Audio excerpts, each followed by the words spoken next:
Hi, my name is Tony Tripp. Welcome to Snowdon. Snowdon property today is 2,000 hectares, part of which is leasehold land out in the bush, 700 acres, and the rest of the land, 4,760 acres, is what Nicky and I started to farm back in 1973. I managed here from 1961 to 73. Now, Snowdon station is 32 miles from Darfield and 30 miles from Ashburton. This part of Snowdon was bought by my wife's family, Vivian Lecren and Margie Lecren and Lucy Wills, back in 1946, and they bought what was then the summer block for a 33,000 acre property, and being a summer block, there's no shelter on it whatsoever, because the stock came up from Bayfields and Terrace Downs golf course area and right down to the Gorge Bridge, which is Camping Gully, and up as far as the Akron River and down the valley to High Peak Station, but on the left, and that was the lambing block.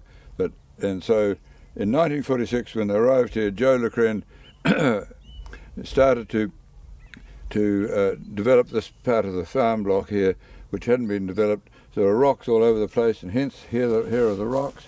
Back in 1974, 75, we joined a program with the catchment board, the then catchment board, who subsidised forestry planting 4 rows of trees, which are 2 of Oregon and 2 of radiata, and you could make them wider than that, and they'd also pay for one fence line, and so we grabbed that very quickly because we were already doing some planting anyway, and so we took advantage of that and put trees in every year, and we had a forestry program with them and through the bank to help the subsidy angle, and we managed to plant for the next 7 years, we're planting trees every year.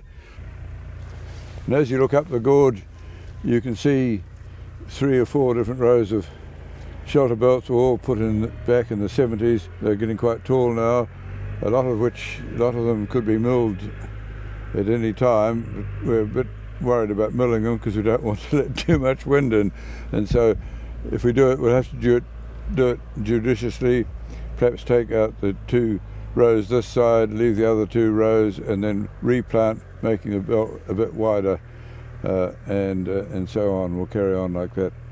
Over here, this is a typical catchment board subsidised belt of trees. It was 4 rows planted by militiams, and it had a row of radiata, 2 rows of Douglas fir, and a row of radiata on the other side.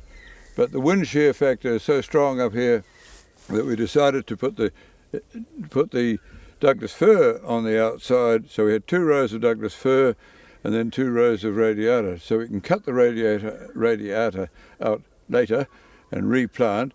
And the Douglas fir have naturally been wind-pruned on the windward side, and so we've got a permanent belt of Douglas fir, which is struggling along, but the second row in of Douglas, and quite good Douglas getting up there now, so we thought that was a better method, so we did that, and that's why we've gone that way. But we do like to have wide shelter belts. I know down on the plains of the dairy farmers you only have 1 row shelter belts because the land is so vitally expensive to produce every blade of grass for every pint of milk, whereas up here shelter is paramount importance, and so we do it that way. And for my way of thinking, the later belts of trees we have been putting in have been a chain wide. We now discover under the ETS scheme we should be making them about a chain and a half wide in order to claim our carbon credits. This block was put in deliberately at roughly 12-foot spacing all the way through, just ripping them in behind a mole plough and planting them with the idea of making an open spaced grazing shelter block for merinos, and because this was in a dry merino country part of the farm, and so that's why we planted them wide spacing, so they're already at the spacing that we wanted.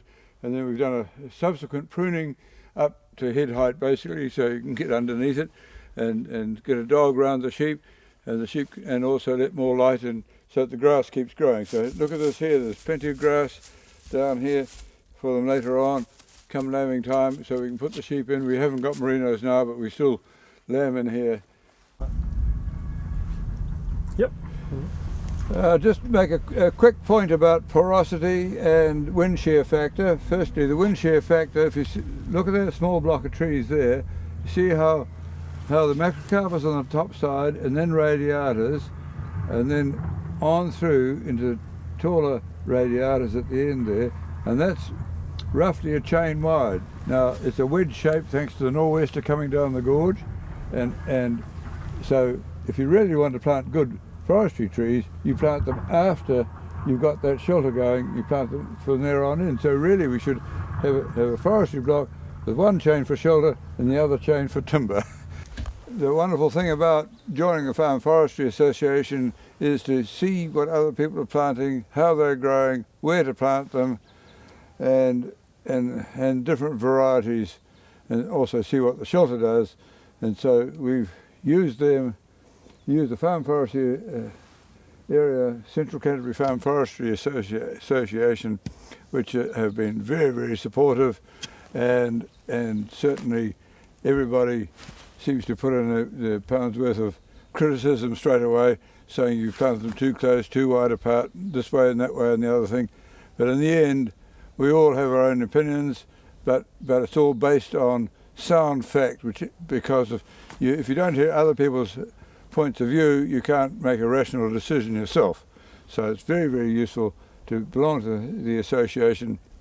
The amount of forestry that we've planted has only enhanced the carrying capacity that we carry, because without the forestry we would have had, this was a hard, tight country before, and the wind shot through here and there was very little growth rate. Because of the shelter, we've increased the numbers of stock, and we're able to breed stock with equanimity, and so we only too pleased. I don't think growing more trees or even having shelter belts wider has affected. One of our aims is to have all the belts not only producing shelter, but hopefully the up and downwind belts producing some reasonable timber up to at least one butt log, and in better places where we've been planting eucalypts more recently, we've got some fairly good eucalypts growing.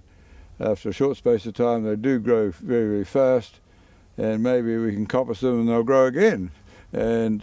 But of course it's quite hard to sell eucalypt timber at the moment as well, so never mind. As I said before, basically if we didn't have trees as shelter belt blocks up here, we wouldn't be farming in the manner we are farming now, and we were able to pass the farm on to the next generation. In fact, they've taken over already, and they can rest assured that it's thanks to the shelter and trees, and now they're also planting other blocks of trees, looking at more sophisticated blocks of trees to plant for specialist purposes, and I can see that's going to happen in the future, because we've now created a microclimate at this altitude and territory up the well-known wind-blown Rakawa Gorge area, which can have winds of up to 180 kilometres an hour, and that's not the best place without trees.